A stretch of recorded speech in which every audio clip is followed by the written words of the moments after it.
اور اللہ کے رسول فرماتے ہیں کہ نماز کے وقت، صحیح بخاری میں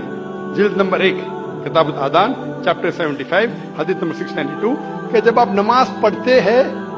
حضرت انس فرماتے کہ ہم صحابہ کے کندھے ملتے تھے دوسرے صحابہ کے کندھے سے، ہمارے پیر ملتے تھے ہمارے صحابہ کے پیر سے۔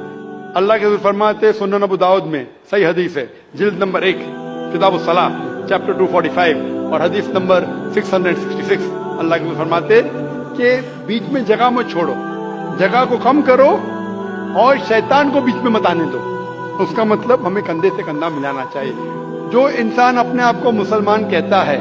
اور کندھے سے کندھا نہیں ملاتا ہے صلاح کے وقت اور پیر سے پیر نہیں ملاتا ہے، وہ اللہ کے رسول کی نافرمانی کر رہا ہے، وہ صلاح صحیح طریقے سے نہیں پڑھتا ہے۔ تو شاید ان لوگوں کو یہ اللہ کے رسول کی حدیث کے بارے میں پتہ نہیں ہوگا، تو ہماری کوشش ہے کہ ان مسلمان کو بتائے کہ اللہ کے رسول کی حدیث ہے کہ کندھے سے کندھا ملاؤ، پیر سے پیر ملاؤ، نماز پڑھتے وقت یہ فرض ہے۔ Hope that answers the question.